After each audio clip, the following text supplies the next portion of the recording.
Welcome into Friday Night Hits, Week 3 already. I'm Mark Whiteman. Thanks as always for tuning in. Few teams more surprising in the season's opening weeks than Boiling Springs. Under second-year head coach Matt Reel, the Bulldogs with as many wins already this year, too, as they had all of last year. But few teams in the state hotter than Hillcrest. It was our Sparrow Financial Game of the Week. Chase Justice has all the highlights. Our Week 3 Game of the Week, a grudge match between two of the top 5A schools that the state of South Carolina has to offer, as the Hillcrest Rams play host to the Boiling Springs Bulldogs. Hillcrest enters tonight's matchup ranked as the number 5 team in all of 5A, while Boiling Springs sits right outside the top 10. We'll get things started in the first quarter, still 0-0, 4th and 2 for the Rams, who dial up the direct snap to who other than All-State wide receiver Avery McFadden. McFadden puts on the Jets to put the Rams up by a score of 7-0. Fast forward to the second quarter, following a turnover on downs, Lincoln Husky winds up and unloads deep down the middle to a streaking Tristan Horsey Johnson for the score. Extra point attempt is no good. Boiling Springs pulls within 1 by a score of 7-6.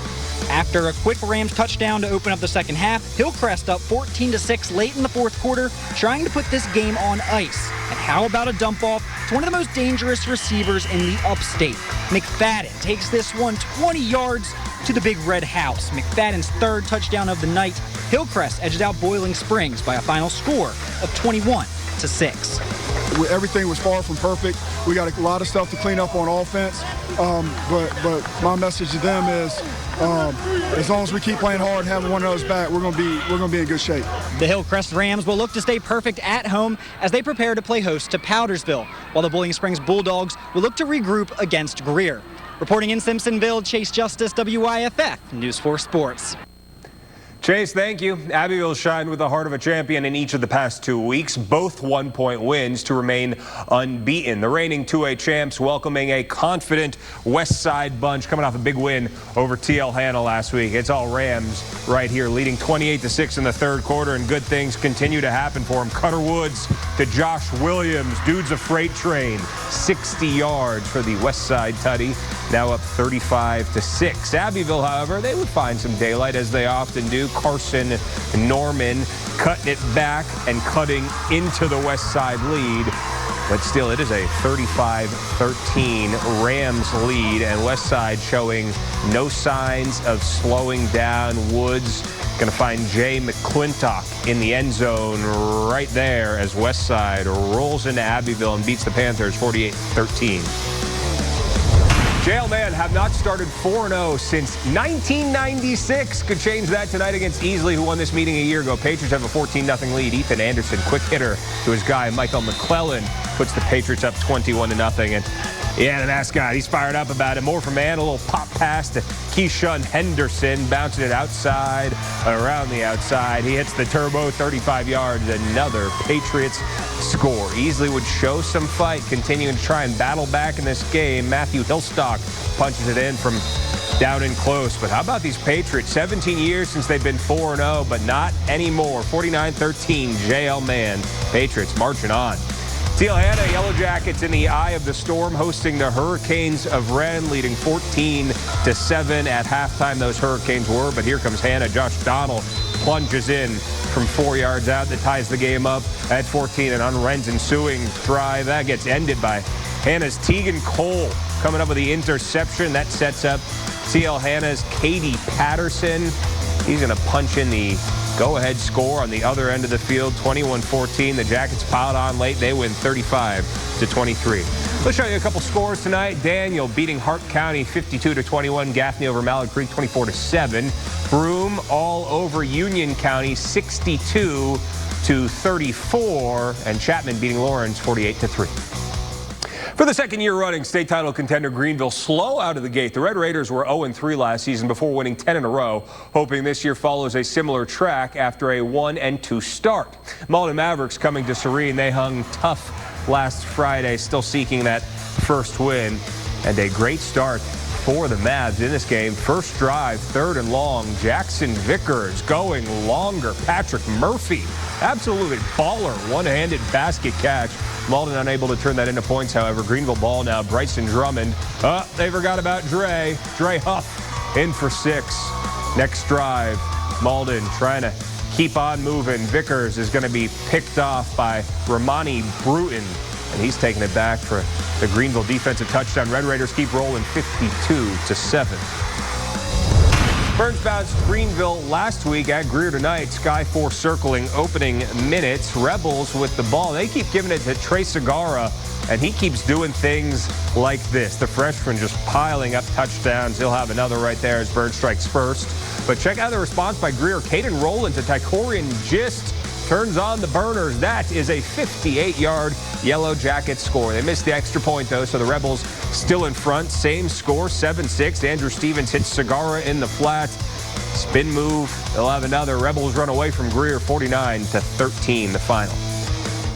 Never mess with Vikings, a good life policy, and one Spartanburg's enforced in the season's opening weeks with a stingy defense allowing less than 12 points per game. Vikes at home getting Grayson, a Peach State powerhouse. Spartanburg led 16-9 in the third quarter, but that's Grayson's J.D. Davis connecting with Kylan Fox for the Grayson score. They missed the extra point, so the Vikes hanging on to a 1-point lead. Spartanburg drives the field, Cam punched it in. They kicked the field goal, 19-15 Vikings now, but into the fourth quarter, Grayson's on the goal line going on fourth down. Adrian Falson, he's in for the go-ahead score. That's how the score would stay. Grayson goes to Spartanburg and beats the Vikings 21-19.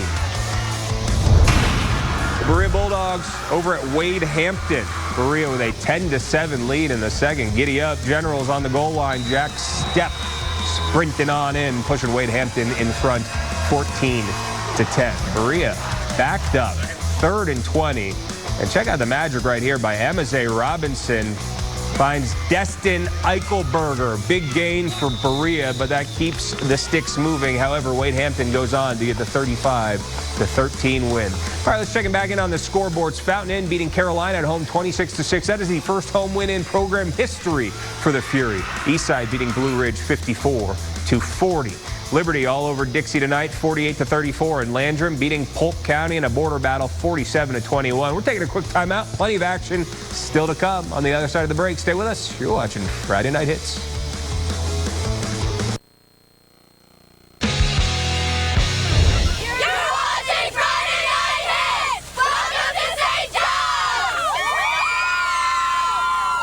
Thank you, ladies. Seneca and St. Joe's, second year of this home and home was a high-scoring Knights win a year ago. Second quarter, St. Joe's has a 12-0 lead. Seneca's Gavin Tama looking downfield to Zay Poole.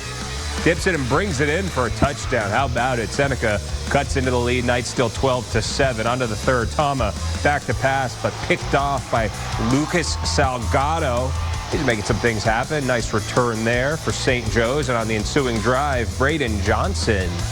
And he will find the end zone. 18-7 Knights. They'd missed the 2-point conversion, but they get the 24-7 win over Seneca. All right, welcome back to Friday Night. It's making our way to Honea Path, where 2-0 BHP welcomed 1-2 Woodruff. Claws out Wolverines and Bears. BHP's attack averaging 46 a game, and it's easy to see why when Marquise Henderson touches it. He is, all caps, explosive. Dragged down inside the 10-yard line, and of course he gets you all the way down there. You got to reward him. He finishes off the drive with a short score for the Bears. BHP up 7-0. Same score later in the quarter. Woodruff's TJ Morris rolling, finding Corey Scott as the Wolverines scratch back. PAT no good, so 7-6 BHP. Back with the ball, Marquise Henderson. You can get a juke. You can get a juke. You can get a juke. Absolutely unreal. 14 carries for 301 yards and 5 touchdowns for number 3. That kid is a stud. All BHP 49-15. Greenwood's off to a 2-1 start. Both wins at J.W. Babb, going for another against North Augusta, leading 14-7. North Augusta is with the ball. Devin Robinson breaks a couple tackles and straight on to the horizon as the Yellow Jackets push their lead to 21-7. But Greenwood's Tristan Lewis screen game to Jaden Adams, and he is making a Mojo Dojo Casa house call. 80 yards for the Eagles score, but North Augusta wins in a big-time shootout, 49-4.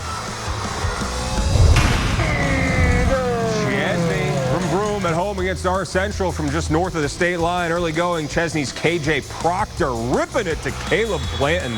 Toasted his covers. Eagles strike the scoreboard first. Our Central, they got the ball down. Marcus McKinney, he's breaking it outside, bursting down the sideline. Won't be denied. Has a nice block, and he finished it himself. Evens the game at 7. But Chesney, they're dialed in. Austin Bigford, big 33, rumbling right on in. Eagles are 3-1, already more wins than they had all of last year, 41-13 over RS Central. A few scores for you. Clinton over Aiken, 63-6. West Oak beating Ware Shoals 29-20. The defending 1A champion Christchurch Cavaliers have won their last 2, taking on Riverside, who is starting to build a winning program in recent seasons. Fun game that these two played last September. Cavaliers won that one 38-30, and a sizzling start to this one for Christchurch. Deshaun Reeder, he takes a pitch down the left side, finds a little daylight. See ya, 40 yards for the Northwestern commit. Cavs up 7-0. His peers, they're all big fans. Thinking about hitting cookout after the game, and their man Deshaun Reeder delivers again, powers up the middle. It is 14-0 Christchurch, but Riverside gets rolling. Mikkel Skinner from down in close into the end zone for the Warriors, and Riverside marches on back for a 48-28 win over Christchurch. Pendleton's been super impressive in starting 2-0, taking on the defending 3A upper state champ Powdersville. Now, this was a fun back and forth early in this game. Luke Gray slanging it. Corey Jones coming up with the Pendleton score.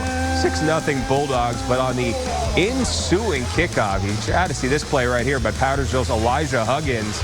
Fields it, finds a crease, and he is gone. The special teams score, and the extra point puts the Patriots ahead 7-6. Powdersville goes on the road, hands Pendleton their first loss, 56-40.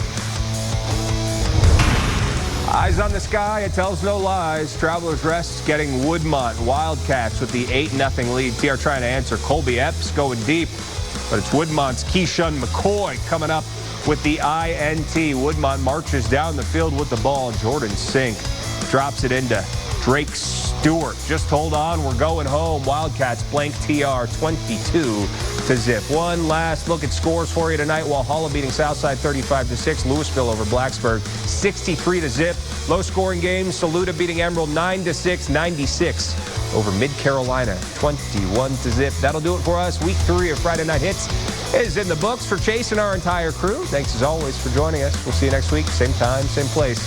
Enjoy your weekend.